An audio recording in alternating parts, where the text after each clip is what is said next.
ପାଠ୍ୟ ଅନ୍ତର୍ଗତ ମୋ ବୁଝିବାରେ ଏକ ନମ୍ବର ପ୍ରଶ୍ନ ଅଛି ଏ ଦେଶ ଜାତିର ପୂର୍ବ କଥା। ଏହି ପାଦରେ ଥିବା ପୂର୍ବ କଥାଟି କେଉଁ କଥା ପ୍ରକାଶ କରୁଛି? ପିଲାମାନେ ତାର ସଠିକ୍ ଉତ୍ତର ହେଉଛି ଅତୀତର ଗୌରବ କଥା। 2 ନମ୍ବର ହେଉଛି କବିତାର ବିଷୟବସ୍ତୁ ନିମ୍ନଲିଖିତ କେଉଁ ପ୍ରସଙ୍ଗ ଉପରେ ଆଧାରିତ ହୋଇଛି? ତାର ସଠିକ୍ ଉତ୍ତରଟି ହେଉଛି ଦେଶର ଅଲିଭା କାହାଣୀ। ତାପରେ ଆମର 3 ନମ୍ବର ପ୍ରଶ୍ନ ହେଉଛି ସେ ପୁଅ ମହିମା ହେବ କି କଳି? ଏହି ପାଦରେ ସେ ଶବ୍ଦ କାହା ପାଇଁ ବ୍ୟବହୃତ କରାଯାଇଛି? ଉତ୍ତରଟି ହେଉଛି ଆମର ଗୋପବନ୍ଧୁ ଦାସ। ତାପରେ ଅଛି 4 ନମ୍ବର ମୁକତି ପଥର ସୈନିକ ବୋଲି କବିତାରେ କାହାକୁ କୁହାଯାଇଛି? ଉତ୍ତର ହେଉଛି ବାଜି ରାଉତ। ତାପରେ ପିଲାମାନେ ମିଳିମିଶି ଆସ ଯୋଡ଼ିବା। ଆମର କ ସ୍ତମ୍ଭ ଖ ସ୍ତମ୍ଭ ଅଛି। କ ସ୍ତମ୍ଭରେ 1 ନମ୍ବରରେ ଅଛି ବକ୍ସି ଜଗବନ୍ଧୁ ଚନ୍ଦନ ହଜୁରୀ ଗଲେଣି ଉଭେଇ ଅମର ପଥେ। ଖ ସ୍ତମ୍ଭର ଆମର 4 ନମ୍ବର ଉତ୍ତର ଠିକ୍ ହେବ ବକ୍ସି ଜଗବନ୍ଧୁ ଚନ୍ଦନ ହଜୁରୀ ସ୍ୱାଧୀନତା ସଂଗ୍ରାମ କରି ଅମର ହୋଇଛନ୍ତି। ତାପରେ କ ସ୍ତମ୍ଭର 2 ନମ୍ବର ଅଛି କ'ଣ ନା ତୋଷାଳୀ ପ୍ରାନ୍ତରେ ଦିନେ ବହିଥିଲା ସମରେ ବୀରର ରକତ ନହି। ଖ ସ୍ତମ୍ଭର ଆମର କୋଉଟା ହେବ? ହଁ ସେଇ 2 ନମ୍ବର ଠିକ୍ ହେବ ତୋଷାଳୀ ପ୍ରାନ୍ତରେ ରକ୍ତର ନଦୀ ପ୍ରବାହିତ ହୋଇଥିଲା। କ ସ୍ତମ୍ଭର 3 ନମ୍ବର ଅଛି ଦରିଦ୍ର ଜନର ବନ୍ଧୁ ଗୋପବନ୍ଧୁ ସେ ପୁଅ ମହିମା ହେବ କି କଳି। ଖ ସ୍ତମ୍ଭର ଆମର 1 ନମ୍ବର ଠିକ୍ ହେବ ଦରିଦ୍ର ଜନର ବନ୍ଧୁ ଗୋପବନ୍ଧୁଙ୍କ ମହିମା କାହାରି ସାଥିରେ କଳି ହେବ ନାହିଁ। କ ସ୍ତମ୍ଭର 4 ନମ୍ବରରେ ପ୍ରଶ୍ନ ଅଛି କ'ଣ ନା ବାଜି ରାଉତର ନାଁ ଲୁଚି ନାହିଁ ମୁକତ ପଥର ସୈନିକ ସେହି। ଖ ସ୍ତମ୍ଭର ପିଲାମାନେ ଆମର 3 ନମ୍ବର ସହିତ ସମାନ ହେବ ମୁକ୍ତି ପଥର ସୈନିକ ବାଜି ରାଉତର ନାଁ ଏବେ ବି ଲୁଚି ନାହିଁ। ପିଲାମାନେ ଏବେ ଆମେ ବୁଝିକରି ଲେଖିବା ସମ୍ପର୍କରେ ଆଲୋଚନା କରିବା। କ ନମ୍ବର ପ୍ରଶ୍ନ ଅଛି ଏ ଦେଶ ଜାତିର ପୂର୍ବ କଥା ଉକ୍ତ ଧାଡ଼ିରେ କେଉଁ ଦେଶ ଓ ଜାତିର ପୂର୍ବ କଥା ସମ୍ପର୍କରେ କୁହାଯାଇଛି ଏବଂ କାହିଁକି? ତାର ଉତ୍ତରଟି ହେଉଛି ଉକ୍ତ ଧାଡ଼ିରେ ଭାରତ ଦେଶ ଓ ଉତ୍କଳ ଜାତିର ପୂର୍ବ କଥା ସମ୍ପର୍କରେ କୁହାଯାଇଛି କାରଣ ଏ ଦେଶ ଓ ଜାତିର ଅତୀତ ଗୌରବମୟ ଥିଲା। ଏ ଦେଶର ସୁପୁତ୍ରମାନେ ଦେଶ ଓ ଜାତିର ମଙ୍ଗଳ ଲାଗି ନିଜ ଜୀବନ ଦାନ କରିଥିଲେ ଯାହାକୁ ସ୍ମରଣ କଲେ ଆମର ମଥା ଆପେ ଆପେ ଗର୍ବରେ ନଇଁଯିବ। ତାପରେ ପିଲାମାନେ ଆମର ଖ ନମ୍ବର ପ୍ରଶ୍ନଟି ଅଛି ବକ୍ସି ଜଗବନ୍ଧୁ ଓ ଚନ୍ଦନ ହଜୁରୀ କେଉଁ ପଥର ପଥିକ ଥିଲେ? ସେମାନେ କେଉଁ କାର୍ଯ୍ୟ ପାଇଁ ଅମର? ତ ତାର ସଠିକ୍ ଉତ୍ତରଟି ହେଉଛି ପିଲାମାନେ ବକ୍ସି ଜଗବନ୍ଧୁ ଓ ଚନ୍ଦନ ହଜୁରୀ ଅମର ପଥର ପଥିକ ଥିଲେ। ସେମାନେ ଦେଶ ପ୍ରେମରେ ଉଦ୍ବୁଦ୍ଧ ହୋଇ ଦେଶକୁ ସ୍ୱାଧୀନ କରିବାକୁ ଆଗେଇ ଆସିଥିଲେ। ଇଂରେଜମାନଙ୍କୁ ଏ ଦେଶରୁ ତଡ଼ିବା ଲାଗି ଜନ ଆନ୍ଦୋଳନ କରିଥିଲେ।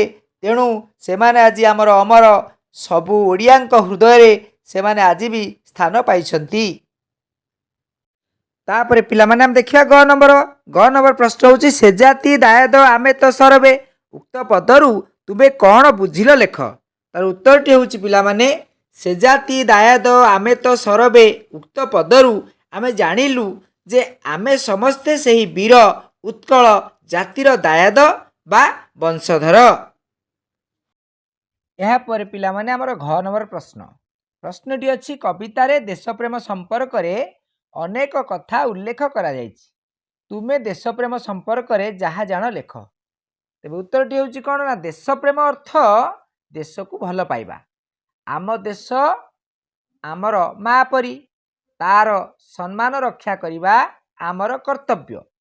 କବିତାରେ ଅନେକ ସୁପୁତ୍ର ଦେଶ ପାଇଁ ଭଲ କାମ କରି ଅମର ହୋଇଛନ୍ତି। ଆମେ ସେମାନଙ୍କ ପରି ଦେଶମାତାର ସେବା କରିବୁ ଦେଶ ପାଇଁ ଜୀବନ ଦେବୁ। ତାପରେ ପିଲାମାନେ ଅ ନମ୍ବର ପ୍ରଶ୍ନ ଏହି କବିତାଟି ଏକ ଦେଶାତ୍ମବୋଧକ କବିତା। ଏହି କବିତାଟି ତୁମକୁ କେଉଁ ପ୍ରେରଣା ପ୍ରଦାନ କରୁଛି ଲେଖ। ତ ଆମେ ତାର ଉତ୍ତର ଲେଖିବା କ'ଣ ନା ଏହି କବିତାଟି ଏକ ଦେଶାତ୍ମବୋଧକ କବିତା ଯାହା ଆମକୁ ଆମ ରାଜ୍ୟ ଓ ଦେଶକୁ ଭଲ ପାଇବାର ପ୍ରେରଣା ଜାଗ୍ରତ କରେ।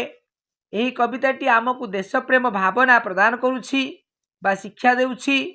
ଦେଶ ଓ ଜାତିର ଗୌରବମୟ ଇତିହାସ କଥା ଜଣାଇ ଦେଉଛି।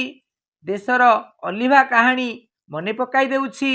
ଦେଶ ଓ ଜାତିର ସେବା କରିବାକୁ ପ୍ରେରଣା ଯୋଗାଉଛି। ତାପରେ ପିଲାମାନେ ଅନୁମାନ ଓ କଳ୍ପନା। କ ନମ୍ବର ପ୍ରଶ୍ନ ଅଛି ବକ୍ସି ଜଗବନ୍ଧୁ ପରି ହେବା ପାଇଁ ତୁମେ କ'ଣ କରିବା ଉଚିତ। ତାର ଉତ୍ତରଟି ପିଲାମାନେ बक्सी जगबंधु परी हेबा पई मु बक्सी जगबंधुଙ୍କ जीवनी पाठ करी तांको आदर्श रे अनुप्राणित होई मो देश ओ जाति पई मो जीवन देवी। तापर पिला माने ख नंबर प्रश्न होची निजकू पाइक पुओ भाबी देश सेवा पाई कौन करि परिबो। तार उत्तरटी होची निजकू पाइक पुओ भाबी मु साहसी हेबी देश जातिर मंगल लागी सेवा करी दरकार पड़िले मातृभूमि लागी निज जीवन को देवी। तापर पिला माने ग नंबर प्रश्नटी अच्छी केउ कार्य जड़े व्यक्ति को अमर करिथाए। उत्तर हेउची निस्वार्थपर भाव में देश और जातिर सेवा कले दुखी दरिद्र को साहाय्य और सहयोग जोगाई देले एवं परर उपकार कार्य जड़े व्यक्ति को अमर करिथाए। जदि तुमे तोषाली प्रांत रे थांत तेबे सेही रक्त नई को देखिबा परे तुम मनरे केउ भाव जात होइथांता। पिला माने तार उत्तरटी होउची जेहेतु मु जणे उत्कळीय तोषाली प्रांत रे रक्त नई देखिबा परे मो मनरे शिहरण सृष्टि होइथांता। मो मनरे देशप्रीति भाव जात होइथांता। मु सेथिरे अनुप्राणित होई युद्धरे जोग देइथांती। तापर पिले मो नंबर प्रश्न अच्छी जदि तुमे स्वाधीनता संग्रामी होइथांत तेबे तुमे केउ कार्य प्रति अधिक गुरुत्व देइथांत। तार उत्तरटी होउची पिला माने जदि मु स्वाधीनता संग्रामी होइथांती तेबे मु मो देशर सेवा करिथांती देशर स्वाधीनता रक्षा करिथांती मोट उपरे सेवा और स्वाधीनता रक्षा कार्य प्रति अधिक गुरुत्व देइथांती। तापर पिले आमर भाषा विचार देइची धरणीर समार्थ बोधक शब्द गुड़िक लेख। से शब्द गुड़िक हूँ पिला माने कौन ना एक रे धरा धरित्री उर्वी रत्नगर्भा वसुधा वसुमती वसुंधरा अवनी भू भूमि मही रसा मेदिनी पृथ्वी पृथ्वी। तापर पिला माने आमर भाषा विचार ख नंबर आमर सूचना अच्छी कौन ना निम्नलिखित शब्द गुड़िकर गद्य रूप लेख जे भली देइची पूर्वर पूर्व से भली गरबे हम कौन ना गर्भे सरबे सर्वे रकत रक्त आदरस आदर्श तर्पण तर्पण।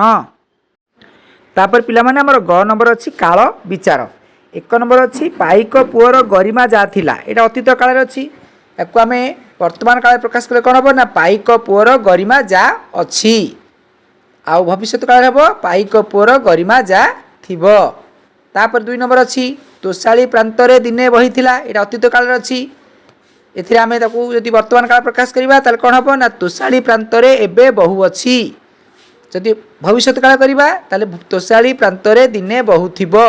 पिला माने मिठी जानिया दरकार जोटा वर्तमान काल तार प्रायतः क्रिया शेष रहिबो छ छा छि छु छे जोटा अतीत काल तार क्रियापद शेष प्राय रहउथिबो ल ला ली लू ले एवं जोटा भविष्य काल सेठी रहउथिबो ब बा बी बु बे।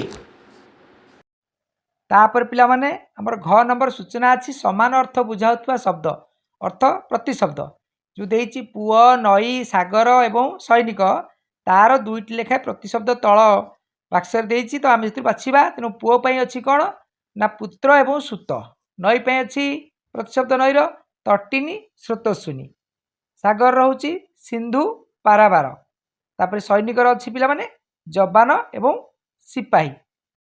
पिला माने तमे भिडियोटी देख सारला परे तुमको भिडियोटी केमती लागिला तार मतामत ए जो कमेंट बॉक्स अछि से कमेंट बॉक्स द्वारा जणैबो। धन्यवाद।